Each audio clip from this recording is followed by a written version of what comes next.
What's up, guys? This is the Board Game Roamer, and I am here with a quick look at a new game. Well, it's not new. This is a new edition of the game released by Gale Force 9 for Dune.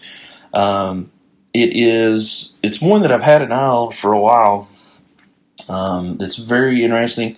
It is, like I said, it's an additional, new edition, and it's really a classic. The original was a classic. It's been out of print for years, so this was a really, really big deal.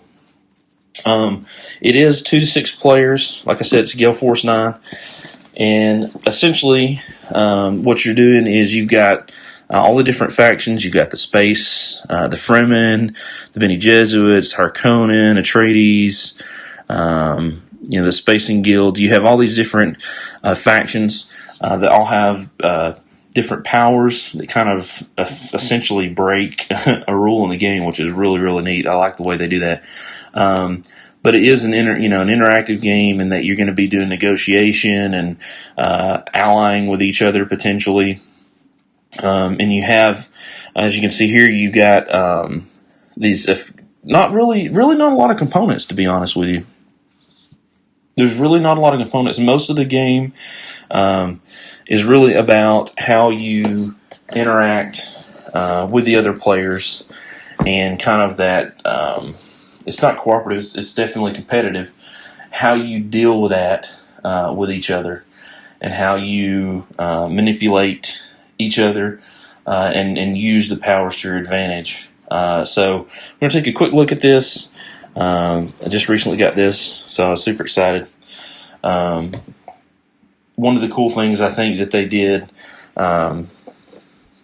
with the art is it's very similar to the original, I believe, if I remember right. Like it still looks a lot like the original, which I kind of appreciate that. Although I was never an owner of the original, I do appreciate that. So you got a quick start guide that's going to tell you kind of how to set things up, and sequence of play. So there's basically 9 things that happen, and again, like I said, really most of the game is going to happen, at least in the playthroughs I have seen, in phase 4, the bidding phase, and then ship and movement, because those are really the 2 biggest phases that determine what you do, right? So you get your quick start guide. Of course, you get your rule book. Now, we'll say this: the rules are not hard necessarily. There's just a lot of small rules, right? Small things you got to keep in mind. And like I said, lots of text here. Okay, it's not pictures. It's lots of text. But each faction has their, tells you how to set them up and kind of what the advantage they've got is and what their different abilities are. But each faction breaks a rule, which I think is kind of cool. So then you got, of course, your shields to hide your stuff. You got the Bene Gesserits, the Fremen, the Spacing Guild, the Emperor, the Harkonnen, and of course House Atreides. And then you also have, again, in terms of reference, you have a card for each one that tells you kind of how they work, and what advantage you get in different phases, right? So there's a card for each one of those. Then you have a bunch of cardboard, which we'll look at in a second. And then you have, of course, the board, Dune. It's really, it's not a huge board, right? I can't show you the whole thing with the way I've got this set up, but it's not a huge board. That looks big just because of the way that I got the camera. But it is a pretty board, as you can see. Then we have our different decks. So you've got the treachery deck, the spice deck, the traitor deck, the prediction deck, the I think this is for allies, and then of course you have a storm deck and some reference cards. We'll look at those in a second. So each faction, of course, has units. So there's your units for each faction. So many ground units, and then some markers to show control or ownership. There's some money there. Then each, if you're doing battle, there's 2 battle wheels. So you put those out there, and you have different strength leaders. Here, so like this is a 5 strength, 5 strength, 5 strength. There's a 1 strength, a 2 strength for each of the houses that are going to be part of this battling. You can see that right there. You got this, which direction the storm's going. You've got the Kwisatz Haderach. There's just all kinds of stuff. There's some more money, but even the individual units, some of them are a lot more powerful than others. But if there's a cool mechanic with traders. Because when you start the game, like you may have, maybe you're not House Atreides, which is the green faction, but maybe you have somebody else in a different faction that's a traitor, or you're holding somebody else, and so you can use them. You can use them in battle, which is pretty cool. I like that a lot.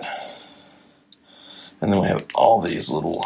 Let's see if I can pull all these individual card decks out because they're interesting. So you have how to play cards. That's what these are.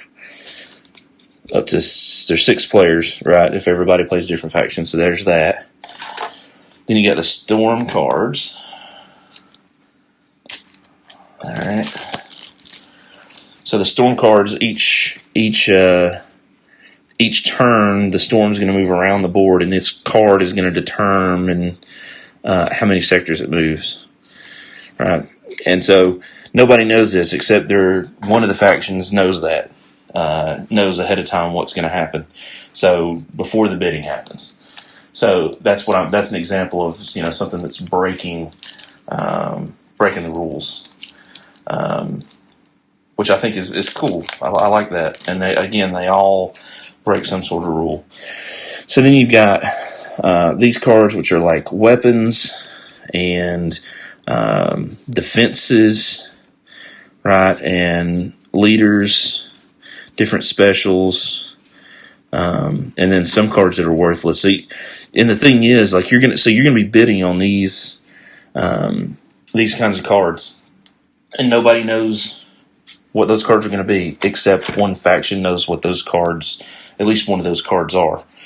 So again, breaking the rules and giving them an advantage in that. So every faction has an advantage in one of the phases, essentially. Then we have the spice deck.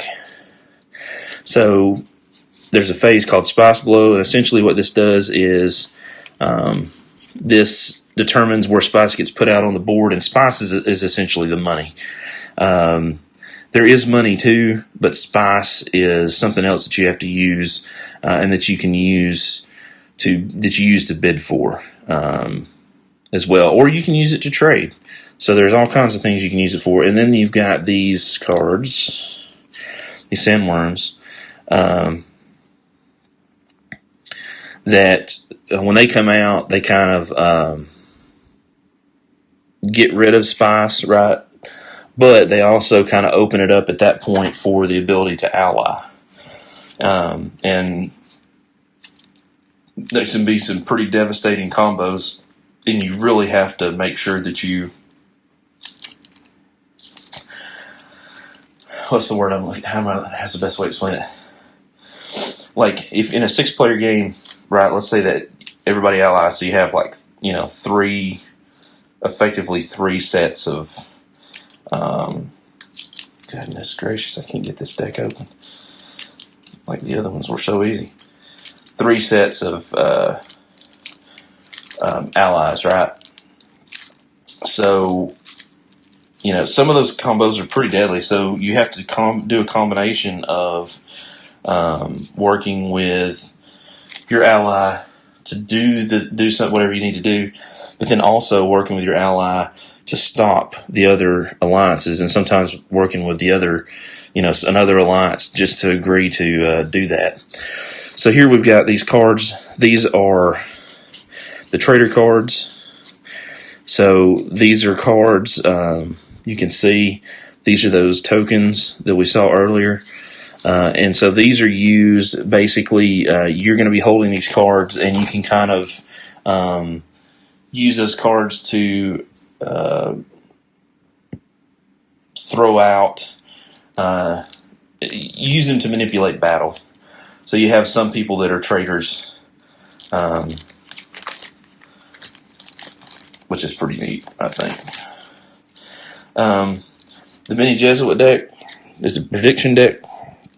So this prediction, you have to predict what turn. It's got up to turn, and then up to 10, and then each of the houses.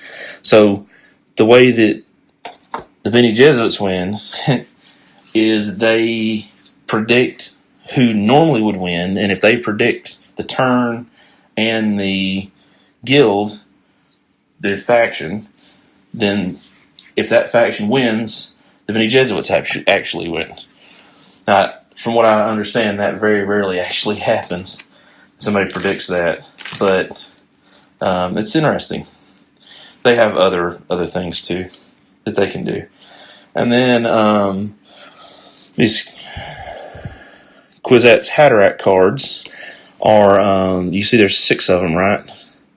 And so what these do are, these are alliance cards. So when you ally with another faction, you're going to be able to give that faction some of your abilities, right? They're going to be able to do some of the things that you can do, which I think is pretty neat. So that's that. What else is there? I think we've looked at everything else. So really cool game. Again, definitely check this game out if you have not already. Go watch some playthroughs. It's different, but it's different in a good way. So I think with that said, that's everything in here. At some point in time, I'd like to play this, maybe record a playthrough this with the guys. It's not soloable, so it's not something I could do on my own.